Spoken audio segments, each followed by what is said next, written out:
Di ba? O, Jay, kamusta? Ano ang iyong take tungkol sa SONA ni PBBM kahapon? Hindi ako nanonood, natulog ako eh. Natulog ka? Bakit hindi ba importante sa iyo? Mas importante sa akin yung tulog ko kaysa sa SONA niya eh. Kasi? Paulit-ulit lang eh. Paulit lang. Walang hiya naman talaga si Jay Guevara. Puro pangako na naman, tapos wala na naman. Siyempre, na-reaction na natin yan eh, kahapon eh. Yung SONA ni Presidente Marcos. Hingan naman natin yung yung comment ni Banat Bay kung nasatisfy ba yung kanyang yung kanyang preference dito sa SONA ni PBBM. Maganda yung sinabi ni Senator Robin Padilla. Yung more on dun sa gawa kaysa doon sa salita. Kasi alam naman natin yung SONA minsan masyadong formality lang yan eh.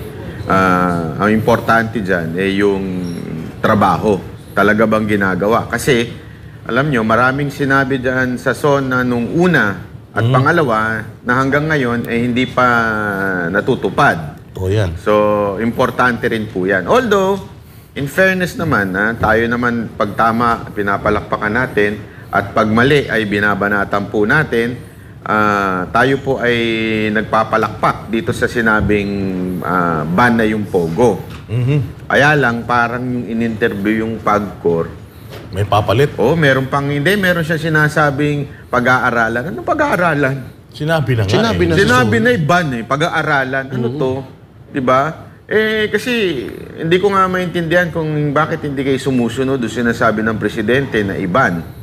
Ayan ang aabangan natin. Kasi baka mamaya puro lang yan daldal. Pero palakpakan natin para in fairness, maganda po yung sinabi niya na iban ang Pogo. Pero sana isama yung nandyan sa may Island Cove. Baka mamaya ang ibaban lang na Pogo yung mga kalaban ng Island Cove. Pero yung nasa Island Cove ay hindi iban. Yun ang natin dyan, babantayan natin, di ba? Meron nga silang sinasabi, Banat Bay, napapalit sa Pogo. Yun daw parang indoor gaming license, something like that. Actually, meron eh. Meron sinabi si isang, isang expert, sinasabi niya na baka ang pinalit lang yung online gaming. Which is, although, to be magkaiba naman ang konteksto. Kasi sa online gaming, tandaan natin kung bakit binan yung Pogo. It's because of those Chinese na mga pumupunta dito na kriminal. Dahil alam naman natin ang Pogo ay illegal sa China. So yung mga sindikato na pupunta dito. Yung laman sa online na sinasabi na yan, sana ay hindi katulad nung sa Pogo na nagtatayo sila ng mga Pogo hub dito. Sana ganun. Diba? So, hopefully... At di natin alam, Banat Bay, kung offshore din ba to? Offshore gaming din ba to? Local ba yan? Ang parokyano ba yan? Hindi, ang mga parokyano nito, mga Pilipino, mga estudyante nga. Yun lang. Kaya nga hindi maganda eh. Regardless, kung ano man ito, sugal pa rin kasi to, Banat Bay. So, hindi nga lang siya apektado.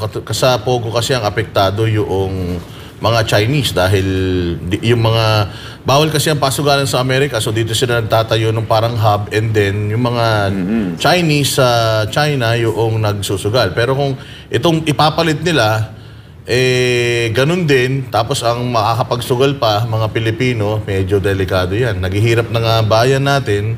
Alam niyo naman ang Pilipino, walang pangbili ng bigas yan, pero pag susugal may pera yan.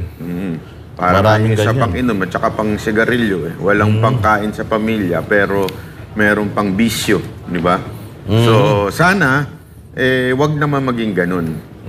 Coach Oli, anong take mo dyan sa pagtatanggal ng Pogo at meron daw silang di umano ipapalit na halos kaparehas din? Yun nga ang nababalitaan natin dyan, Boss Dada. Rebranding lang daw yan. Pero same banana. Yan po yung sinasabi nila. Pero kung talagang tatanggalin ng Pogo, sana tanggalin ang lahat ng sugal. Ang mahirap dito sa Pogo kasi meron pa itong mga kaakibat na mga kasalanan eh. Bukod sa sugal, meron pa itong pinabanggit na mga prostitution, may mga torture pa di umano, at sari-sari po mga illegal. Kaya nga pansin natin maraming nire-raid. At kung ano-anong nahuhuli, hindi lang naman sugal.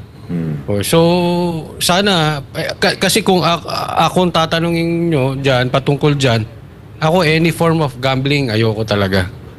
So, ang stand ko dyan, kung tanggalin na, wag lang rebranding na parang US-based, ginawang EDCA. Oo, so, parehas eh. Coach Oli, sabi agad-agad, pero effective sa December pa. Sa end of the year. So, ano dating sa'yo no? Nakala ko ba tanggalin na agad-agad? Same nung narinig ko na doon sa mga your days are numbered. Di ba? Bilang na ang araw ninyo sa mga smuggler. May naimbestigahan ba isang smuggler? Baka naman meron bang sinisikret lang naimbestiga? nila. Okay. Parang yung driver nung drug haul na secret, hindi na natin alam kung nasaan yung driver. So same to, parang sa akin dito kung makikita natin yung resulta at hindi puro salita, palakpakan yan. Pero kung puro salita yan, ganun pa rin. No? Actually, yun nga ano bang yun yung sinabi nung mga tao Kasi, di ba, ang ginawa nung SONA puro numbers. Nagbigay lang ng puro numbers. Even do sa criminality, sa lahat, puro numbers. Pero ang tanong, nararamdaman ba? Yun pati yung sa ekonomiya, kesyo, umuunlad daw. Pero ang tanong, kasi nararamdaman ba ng mga Pilipino? Yun ang importante natin maunawaan. Hindi yung data. Kasi puro nga data, puro naman pero hindi naman ito nararamdaman. Yun ang problema.